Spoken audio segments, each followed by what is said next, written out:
ኤልሲዎች የቢዝነስ ዘገባ ስፖንሰራችን ነው። ከልብ ነው የምናመሰግነው። በ2019 ዓ.ም የአማራ ክልል የመንግስት ግዥን ዲጂታላይዝ ለማድረግ እየተሰራ መሆኑን የክልሉ ገንዘብ ቢሮ ኃላፊ አቶ አታላይ ጥላሁን አስታወቁ። የአማራ ክልል ገንዘብ ቢሮ ከፌዴራል ግዥና ንብረት ባለስልጣን ጋር በመተባበር ለተመረጡ ተቋማት የኤሌክትሮኒክ የመንግስት ግዥ ተግባራዊ ለማድረግ ያለመ ውይይትና የስልጠና መርሃ ግብር እያካሄደ ነው። ብርሃኑ ይስማው በዝርዝር ይነግረናል።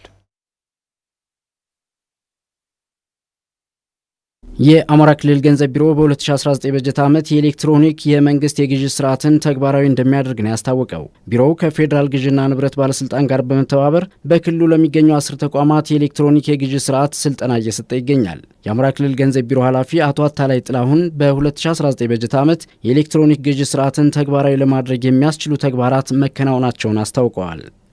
የመንግስት ግዥ መመሪያ በተለይም ለኤሌክትሮኒክ ስርዓት የተመቸ መመሪያ ከዚህ ቀደም የነበረው መመሪያ ቁጥር 1 2003 እንዲህ አይነት ሁኔታዎችን የማያስተናግድ ስላልነበረ አሁን ዘመኑን የዋጀ የመመሪያ ለማዘጋጀት ጥረት ተደርጎ የመመሪያው ረቂቅ አልቆ ምናልባት በቀጣይ 2 ቀናት ኦፊሻል ሆኖ የምዝገባ ስራ ብቻ ነው የቀረው ማለት ነው። መመሪያዎቹ በፍትህ ቢሮ ከተመዘገቡ በኋላ ወደ ተግባር ስለሚገቡ የምዝገባ ስራ ብቻ ነው የቀረው፣ ተጠናቋል። ቀጥሎ የሚመጣው የቴክኖሎጂ መሰረተ ልማት ዝግጅት ነው። እንደ ክልል በራሳችን በተጓዳኝ እየተዘጋጀን ቢሆንም ለጊዜው የፌዴራሉን ሲስተም ለመጠቀም በዝግጅት ላይ ነን። ስለዚህ ዛሬ እያስኬርን ያለነው የተመረጡ 10 ተቋማት በፓይለት ወይም በሙከራ ትግበራ ደረጃ እነዚህ ተቋማት ስልጠናውን በውጤታማነት ካጠናቀቁ በኋላ አስፈላጊውን ዝግጅት ስላጠናቀቅን፣ ስለዚህ በየደረጃው ያለ አመራርና ባለሙያ ለዚህ ዝግጅት ራሱን ካዘጋጀ በኋላ ወደ ስራ መንገባ ይሆናል። የመንግስት የኤሌክትሮኒክ ግዥ ስርዓት በፌዴራል ተቋማት ተግባራዊ መደረጉንና ውጤታማ መሆኑን በፌዴራል የኤሌክትሮኒክ ግዥ ስርዓት ፕሮጀክት አቅም ግንባታ አስተባባሪ አቶ ደበበ ማሞ አስታውቀዋል። ከሰው ንክኪ ነፃ የሆነ ከወረቀት ነፃ የሆነ የግዥ ስርዓት ተፈጥሯል ማለት ነው። ስለዚህ ማንኛውም አሁኑ ላይ የፌዴራል መስሪያ ቤት ቅርንጫፎቻቸውን ጨምሮ ምንም አይነት ከዚህ ሲስተም ውጭ ግዥ እየተፈጸመ አይደለም። ይሄን አስቀርቶልናል ማለት ነው። ስለዚህ ሙስናን አስቀርቷል። ሲስተሙ ላይ ከአጠቃቀም ጋር ቀላል ነው፣ አስተማማኝ ነው፣ ደህንነቱ የተጠበቀ ነው። ስለዚህ አሁን ፌዴራል ላይ ይሄንን ስራ ሲተገበር ምንም አይነት ችግር የሌለበት የግዥ ስርዓት ተፈጥሯል።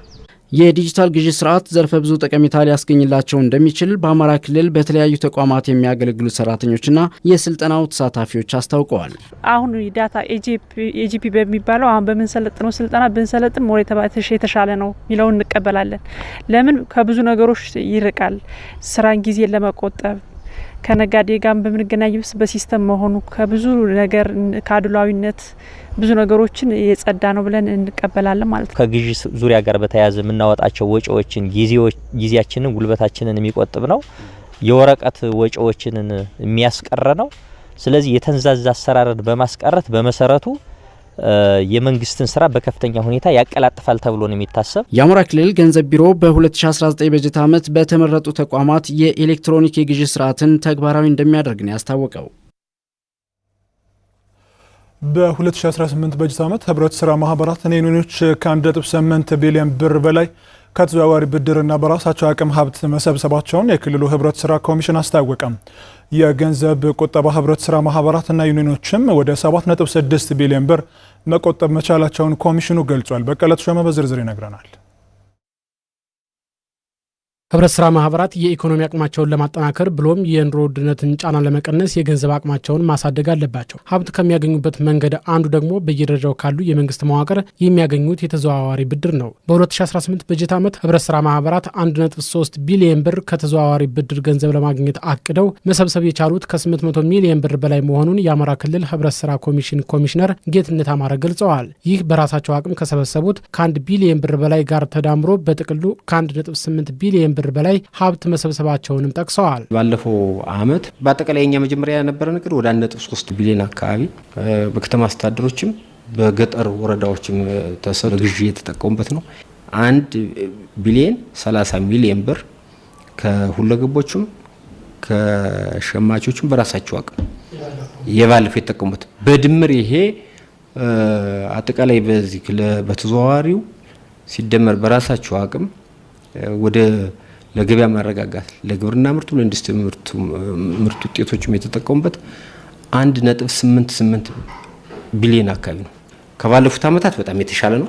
አሁን እቺን ሪፎርም መጀመራችን ከሁለገቦቹ ጋር ማብረው በመስራታቸው እንዴት መሻሻል አለ ማለት ነው። የዚህ ነው 2019 ደግሞ ካየም ከፍ አድርገን ያቀድነው የ18ን በማየት ማለት ነው። ሌላው ህብረት ስራ ማህበራትና ዩኒዮኖች የገንዘብ አቅማቸውን የሚያሳድጉት በአባላት ቁጠባ ነው። ከዚህ በመነሳት በ2018 በጀት ዓመት የገንዘብ ቁጠባ ህብረት ስራ ማህበራትና ዩኒዮኖች 4.8 ቢሊየን ብር ይቆጥባሉ ተብሎ በእቅድ ተይዞ ወደ 7.6 ቢሊየን ብር መቆጠብ ችለዋል ሲሉ ኮሚሽነሩ አንስተዋል። ወደ 3320 አካባቢ መሰረታዊ ማህበሮች አሉ። ገንዘብ ቁጠባ 25 ዩኒዮኖች አሉ። ቁጠባ የዚህ ዓመት የነበረ እቅድ የ2018 ማለት ነው 4.8 ቢሊየን ነው። ወደ 7.6 ቢሊዮን ብር ማህበራቶች ቆጥበዋል። በዚህ በቁጠባ ባህልን በማሳደግም ትልቅ ስራ እየተሰራ ነው ማለት ይቻላል። ያለ ቢሮክራሲ ለአባሎቻቸው ብድር ይሰጣሉ። እንደዚህ ደግሞ ለምሳሌ ለሸማችም ለሁለገብ ሊሆን ይችላል ተመጣጣኝ የሆነ ብድር በመስጠትም እየሰሩት ያለ ስራ ቀላል አይደለም።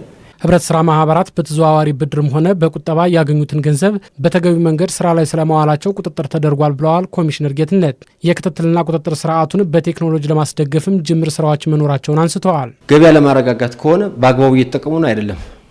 የተቆጠበ ብድር ዝሞ ባንክ ነው የሚቀመጥ ወይስ ለአባሉ ብድር እየተሰጠ ነው አይደለም የሚለውን ፐርፎርማንሳቸውን ጨምሮ ቼክ የሚደረግበት የሬጉላቶሪ በኦዲትም በኢንስፔክሽንም አለ። ጥፋተኛውን ሲገኝም ከማገድ አልፎ በህግም እንዲጠየቅ በፍርድ ቤት የሚከራከር የህግ ባለሙያ ያለ ማለት ነው። ስለዚህ ተጠያቂነት አለ። ገንዘቡ ለተገቢው ዓላማ ስለማዋሉም ማረጋገጫዎች አሉ። በአማራ ክልል ካሉት አጠቃላይ ህብረት ስራ ማህበራትና ዩኒዮኖች ወደ 18 ቢሊየን ብር የሚጠጋ ካፒታል እንዳላቸው ከክልሉ ህብረት ስራ ኮሚሽን የተገኘው መረጃ ያመለክታል።